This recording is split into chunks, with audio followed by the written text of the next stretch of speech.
بسم اللہ الرحمن الرحیم۔ شروع کرتا ہوں اللہ کے پاک نام سے جو بہت بڑا مہربان نہایت رحم والا ہے۔ دوستوں، بہنوں، بھائیوں، بزرگوں، السلام علیکم ورحمۃ اللہ وبرکاتہ۔ تاریخ اسلام میں ہم طارق بن زیاد کی کہانی کو بیان کر رہے ہیں اور آج اس کی 30 نمبر قسط ہے جس میں ہم آپ کو خوش آمدید کہتے ہیں۔ تو کل کی قسط میں ہم بیان کر رہے تھے الیسیا کی، ایک رہبہ کی، جو کہ ابن مالک کے پاس پہنچی ہوئی تھی، اس لیے کہ وہ دونوں ماں بیٹی کی زندگی بچانا چاہتی تھی۔ تو اس نے کہا کہ اے ابن مالک، میں تمہیں پہلے بتا چکی ہوں کہ قادس شہر کا وہ کلیسا جس کے اندر میں کام کرتی ہوں اور جہاں سے تربیت حاصل کرنے کے لیے میں اس ٹولیڈو شہر میں وارد ہوئی ہوں، اس کلیسا کا اسقف یعنی بڑا پادری جس کا نام سیتوس ہے، وہ اکلما کی ماں البانیہ کے عزیز اور رشتہ داروں میں سے ایک ہے۔ یہ دونوں ماں بیٹی اس کے پاس جا کر پناہ لینا چاہتی تھیں۔ میں پہلے آپ کو بتا چکی ہوں کہ اکلما سخت بخار میں مبتلا تھی۔ دونوں ماں بیٹی نے رومیر کے ساتھ جس بستی کے اندر پناہ لی تھی وہ ٹولیڈو شہر کے قریب ہی واقع ہے۔ اکلما چونکہ اپنی بیماری کے باعث صبر کرنے کے قابل نہ تھی اور اس بستی کو جلد از جلد چھوڑ بھی دینا چاہتی تھی، لہذا رومیر اکلما کو اسی بستی میں اپنے عزیزوں کے ہاتھ چھوڑ کر اکلما کی ماں کو لے کر قادس شہر کی طرف روانہ ہو چکا ہے۔ اے ابن مالک، اب تمہارا کام یہ ہوگا کہ تم چند روز کا وقفہ ڈال کر اکلما کو اس بستی سے نکال کر دریائے تاجا کے کنارے کنارے مشرق کی طرف روانہ ہو جاؤ۔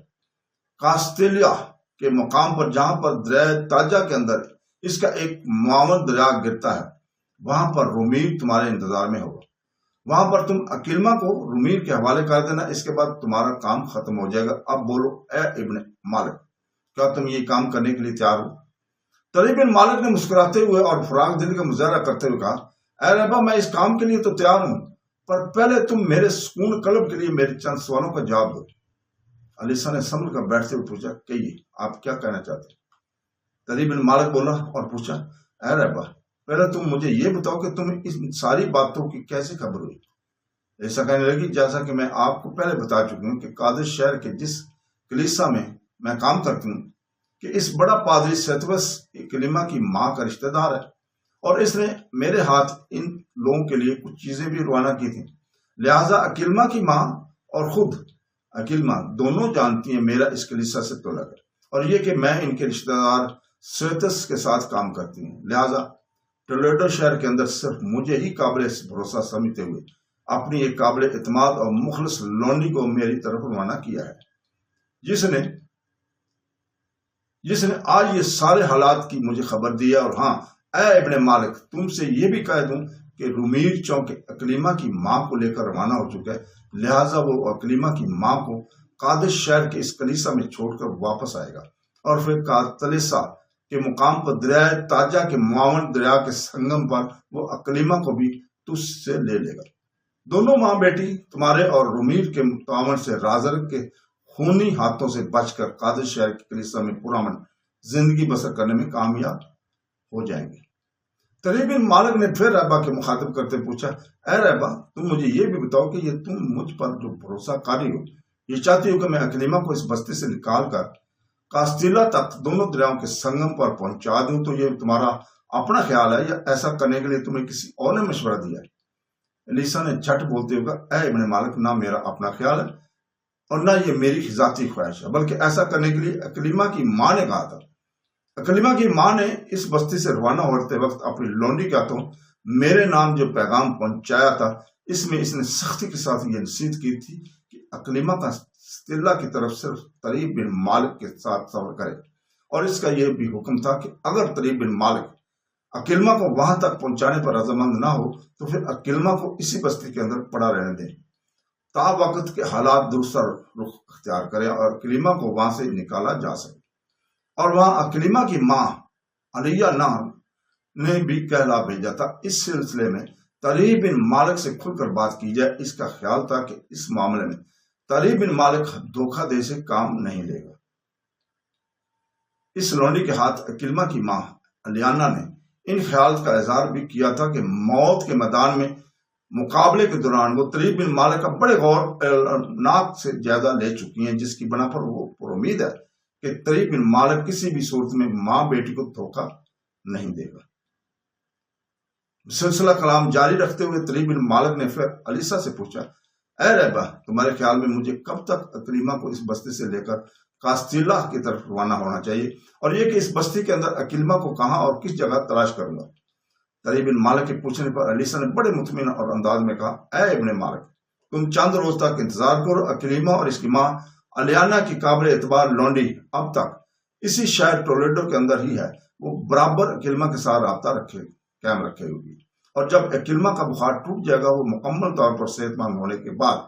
سفر کے قابل ہو جائے گی، تو اے ابن مالک، اس کے بعد ایک روز صبح ایک مے فروش آپ کے اس کمرے کی طرف آئے گا۔ اس مے فروش کا نام فندیان ہے۔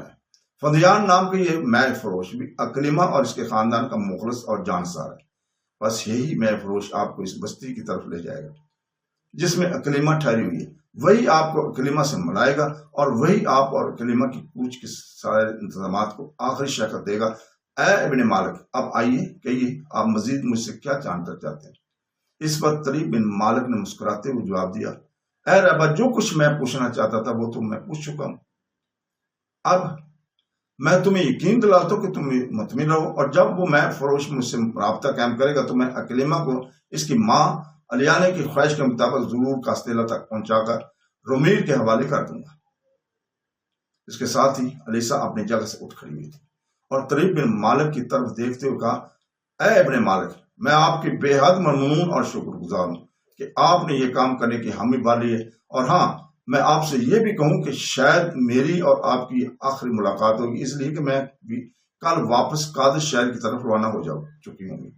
اس لیے کہ اول تو میری تربیت مکمل ہو چکی ہے، دوسری یہ کہ اور رہبائیں باہر سے تربیت کے لیے آئی تھی، انہوں نے ابھی چند ہفتے تک مزید یہاں قیام کرنا تھا، لیکن یہ جو حکومت کے اندر انقلاب آیا ہے، اس کے باعث کلیسا کے بڑے پادری نے حکم دے رکھ دیا ہے کہ جو رہبائیں باہر سے آئیں وہ واپس اپنے کلیسا کی طرف لوٹ جائیں۔ لہذا ابن مالک، کل میں یہاں ٹولیڈو سے قادس کی طرف کوچ کر جاؤں گی۔ اس موقع پر آپ سے یہ میری گزارش کروں گی کہ میں آپ کے اخلاق اور آپ کی باتوں سے بے حد متاثر ہوئی ہوں، اور ہاں، اگر آپ کا کبھی قادس شہر کی طرف آنا ہوا تو آپ مجھ سے ملنے قادس شہر کی اس کلیسا میں ضرور آئیں، میں آپ کا انتظار کروں گی۔ علیسہ کے خاموش ہونے پر طریق بن مالک نے فکر مندی کا اظہار کرتے ہوئے پوچھا، اے رہبہ، یہ جو تم رات کے اس وقت لوٹ رہی ہے اور تمہیں شہر سے باہر نکل کر اس کلیسا کی طرف جانا ہے، تو کیا ایسے موقع پر رات کے اس وقت تم پر کوئی شک اور شبہ تمہیں ظاہر نہیں کرے گا؟ جواب میں علیسہ نے مسکراتے ہوئے کہا، اے ابن مالک، جو آپ نے میرے متعلق اس قدر ہمدردی اور فکر مندی کا اظہار کیا، میں آپ کی ممنون ہوں،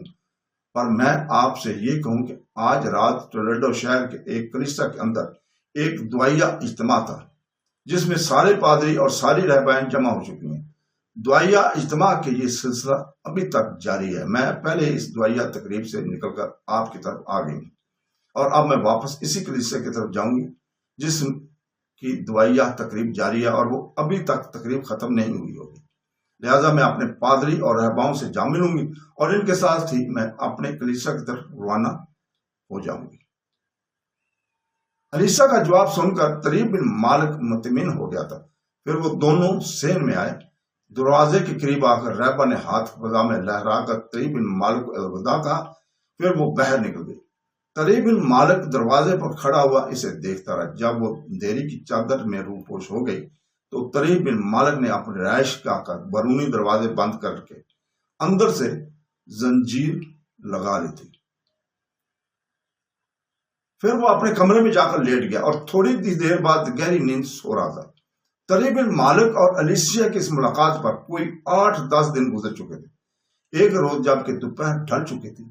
طریق بن مالک کلولہ کرنے کے بعد، جو کہ دوپہر میں تھوڑا سا سونے کا وقت ہوتا ہے، اس کے بعد فارغ ہو کر اپنے کمرے میں بیٹھا ہوا تھا کہ چونک اٹھا اور کھڑا ہو گیا، اس لیے کہ اس کی رہائش گاہ کے بیرونی دروازے پر دستخط ہوئی تھی۔ تھوڑی دیر بعد اس نے دروازہ کھولا اور دیکھا کہ دروازے پر ایک ڈھلتی ہوئی عمر کا شخص ایک خوب توانا اور قدآور اونٹ کی نکیل پکڑے کھڑا تھا۔